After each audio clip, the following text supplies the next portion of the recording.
Selamat malam semuanya. Terima kasih untuk dukungan dan semangat yang diberikan selama ini. Saya tahu teman-teman dari Rumah Relawan di Lembang, kita membuktikan bukan hanya orang datang mendukung, tapi juga bahkan ikut donasi. Maka kita sangat terima kasih, dan saya yakin teman-teman di sini memang sudah siap untuk memperjuangkan kemenangan satu putaran. Saya ditugaskan di sini untuk menjelaskan, mungkin beberapa sudah dengar dari saya beberapa kali. Orang suka tanya pada kami, visinya apa? Saya sudah katakan, visi kita adalah bangun manusia. Orang suka mengatakan revolusi mental. Sebenarnya kalau kita nyanyi lagu Indonesia Raya, kita nyanyi lagu apa tuh? Kita bangun raga dan jiwa dan raga. Sama. Jadi yang kita bangun ini adalah manusia. Orang suka tanya sama saya, kenapa kita nggak dengar bilang kemacetan, banjir? Macet banjir itu otomatis pasti Anda selesaikan. Supaya apa? Supaya manusia Jakartanya bahagia lebih baik. Prinsip kami berdua, setiap visi misi program semua harus terukur dengan angka. Ini yang penting. Jadi ketika dia bicara misi, terukur. Misal contoh, saya kira cuma di DKI yang menggunakan standar seperti swasta, ada key performance indicator. Lurah itu ada scorecard.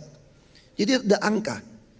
Orang bilang pegawai DKI gajinya gede, bisa dapat 13 juta. Iya, tapi dengan catatan Anda harus melakukan semua kerjaan dengan terukur dengan angka.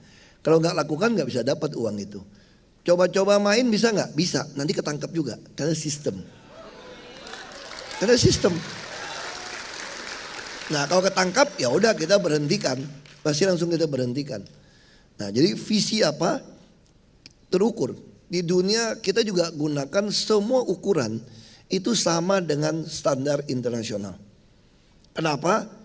Karena harga sepatu, harga minyak, harga apapun sama seluruh dunia mirip-mirip kan. Nah kita suka mengatakan kalau di dunia menggunakan Human Development Index atau indeks pembangunan manusia, kalau negara maju berapa ke Eropa? Angkanya 93, 94. Batas bawahnya berapa dianggap negara paling maju? 80. Lalu Jakarta berapa? 2015. Jakarta telah mencapai 78,99. Artinya kita hanya kurang 1,01 telah masuk ke kelas dunia. Bagaimana menerjemahkan indeks pembangunan manusia? Ini perlu saudara sampaikan ke bawah nih. Orang nggak ngerti apa itu indeks pembangunan manusia. IPM itu adalah menggambarkan secara singkat berapa lama orang menikmati pendidikan. Yang kedua, berapa usia harapan hidup orang. Yang ketiga, berapa daya beli. Ini seluruh dunia sama. Ini diukur. Nah, jadi visi kami itu terukur dengan jelas. Kita nggak mau, mohon maaf saja ya, kalau visi apa? Ya Jakarta itu kota ini indah, besar. Apa itu ngomong kayak gitu? Susah ngukurnya. Nggak bisa. Ya kalau kota Jakarta jadi modern kita bisa ukur. Tapi orang gimana? Sekarang lebih penting gedung apa orangnya? Orang. Gedung itu hanya ekses. Nah jadi ini yang membedakan kami mungkin dengan pasangan lain. Kalau pasangan lain cuma ngomong kita targetnya manusia, bersih lebih manusia, lebih santun. Ahok juga udah santun kok sekarang kok. Betul gak? Itu mah gak susah. Aku lebih santun sekarang. Yang gregetan gak sabar mah Mas Jarot. Aku masih tenang-tenang. Ya kan? Jadi sekarang saya tanya, lebih mudah mana belajar santun atau belajar punya visi yang jelas? Lebih mudah belajar santun. Iya kan? Nah saya sama Mas Jarot semua jelas, visi kami jelas. Hanya dibilang kurang santun, ya gue santunin aja udah sekarang. Ya udah. Ya kan gampang kan? Jadi saya juga tidak ingin teman-teman punya pandangan begini ya. Teman-teman punya pandangan begini. Buat apa? Santun tapi korup. Kan suka ngomong gitu kan? Itu jangan dipakai lagi. Itu kurang santun jawabnya, kurang cerdas itu. Atau juga jangan bilang begini, biarin Ahok gak santun tapi dia bersih, gak korup. Itu juga jangan pakai lagi, gak bagus juga itu.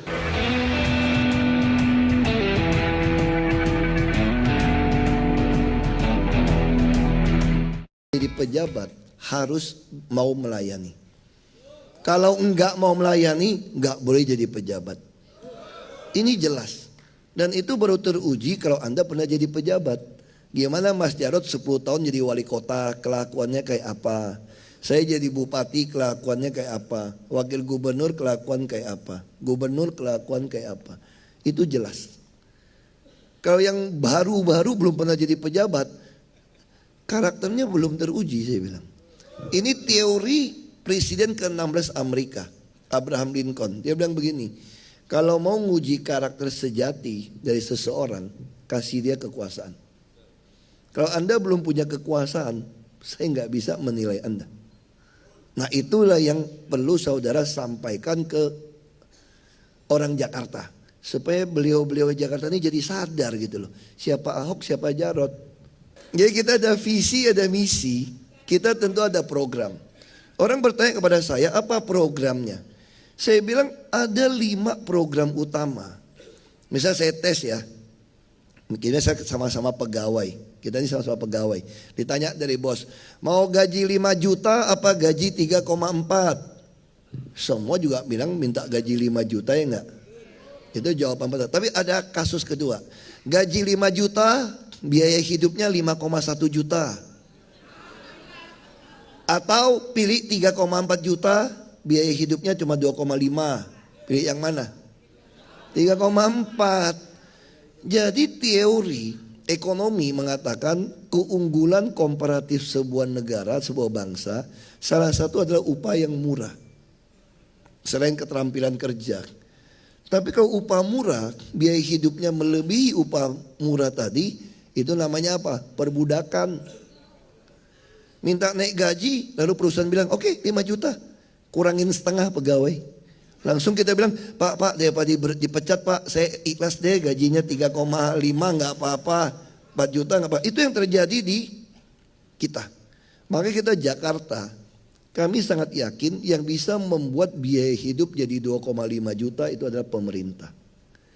Makanya kami meluncurkan 5 program utama. Apa itu? Pertama, jaminan kesehatan.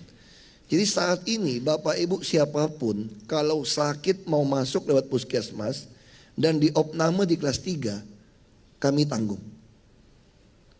Ini adalah amanat undang-undang BPJS Kesehatan yang akan dilaksanakan tahun 2019. Saya melaksanakan ini sejak saya jadi bupati tahun 2006. Cuma banyak orang nggak tahu. Makanya saya suka cari gara-gara di Jakarta, semua orang dengar. Kalau di kampung nggak ada yang tahu. Tahun 2006 saya udah laksanakan. Nah bagaimana saya putuskan, kan waktu saya cukup panjang kan. Lagipun nggak ada yang berani nyetop saya juga kok, teman-teman Ahok semua kok. Ya kan, kalau pembenci Ahok baru aku hitung-hitung waktu nih. Aku nggak tahu waktu saya masih berapa menit, tuh juga nggak dihidupin. Bebas berarti. Saya waktu baru jadi bupati, saya kaget. Ternyata menghitung batas garis miskin orang itu menggunakan 2.500 kalori per hari konsumsi. Kalau itu dirupiahkan berapa? Sekarang ya, kira-kira 458.000 per bulan. Jadi artinya apa? Kalau Bapak Ibu punya penghasilan 500.000 rupiah per bulan, Bapak Ibu hidup di atas garis kemiskinan. Masuk akal nggak? Nggak masuk akal. 500.000 mana bisa hidup? Lalu orang yang udah lewatin 500.000 itu tidak diberikan kartu Askeskin. Itu sistem yang dibuat. Makanya waktu saya jadi DPRD tahun 2004, saya baca opini koran Kompas, pada itu ada Profesor Hasbullah. Saya juga lihat Undang-Undang Nomor 40 tentang Sistem Jaminan Sosial Nasional tahun 2004 baru keluar. Saya pelajari. Nah inilah undang-undang yang bisa membuat bangsa ini jadi kuat. Kenapa negara Skandinavia jadi ada uang, kaya raya? Karena dia ada gotong royong. Kita ngomong doang gotong royong, tapi praktik kita nggak kerjain. Asuransi itu sifatnya apa? Duit orang yang sehat, bantu yang sakit. Uang orang yang sudah meninggal, bantu yang masih hidup, itu pensiun. Saya masuk ke DPR RI. Saya masuk DPR RI, saya minta ke Badan Legislasi dan duduk di Komisi 2. Tugasnya mau beresin ini. Kita rapat, saya lobby, buru macam-macam.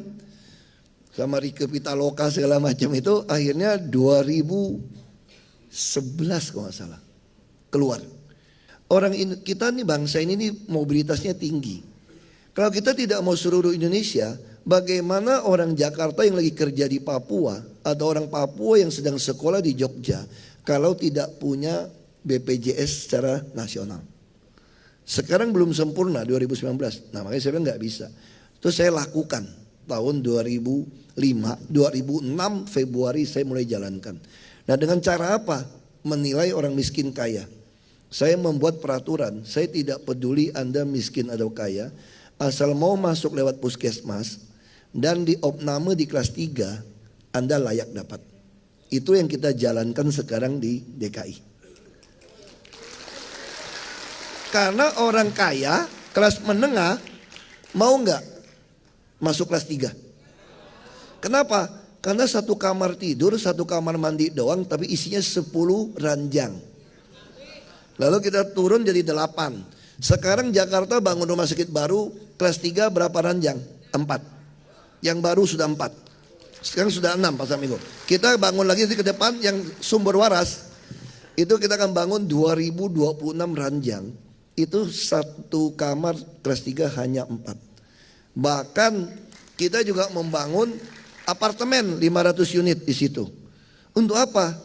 Supaya kalau orang kena kanker stadium 4, kalau pulang ke rumah miskin pasti lewat. Siapa yang ngurusin? Pasti lewat dia.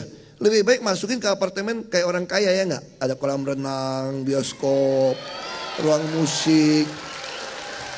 Pasti dia doanya supaya Tuhan jangan cepat-cepat bawa dia pulang, nikmatin surga dunia dulu toh.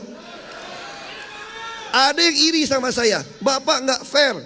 Masa itu subsidi kasih orang tinggal di apartemen mewah? Saya bilang monggo kalau mau kena stadium 4. Ada nggak yang mau nikmatin apartemen itu 500 gratis? Syaratnya kena stadium 4 kanker. Ya sudah, berarti itu kan memang wajar kita kasih mereka. Kenapa masih ribut? Nah, jadi itu yang pertama, kesehatan. Kami juga udah mulai evaluasi, pencegahan lebih baik daripada sakit. Karena kalau sakit, kita ini, orang Indonesia ini, satu sakit, satu keluarga sakit. Apa yang sakit manja, nggak enak makanan rumah sakit, mau minta bawain dari rumah. Bayangin, bawain dari rumah, ongkosnya berapa? Duit pas-pasan lagi. Berobat sih kagak bayar, ngantarinnya bayar. Nah, saya mulai ngerti itu dari Belitung. Makanya di Jakarta kami mulai membangun RSUK, Rumah Sakit Umum Kecamatan di tiap kecamatan. Sudah ada 18 sekarang. Supaya apa? Supaya waktu di opname itu ada 50 ranjang. Supaya waktu di opname keluarganya masih masak, terus nganterin. Saya tahu ini karena pengalaman. Makanya sekali lagi Bapak Ibu perlu sampaikan pada orang Jakarta, pilih yang pengalaman, gak bakalan rugi deh kalau pengalamannya benar.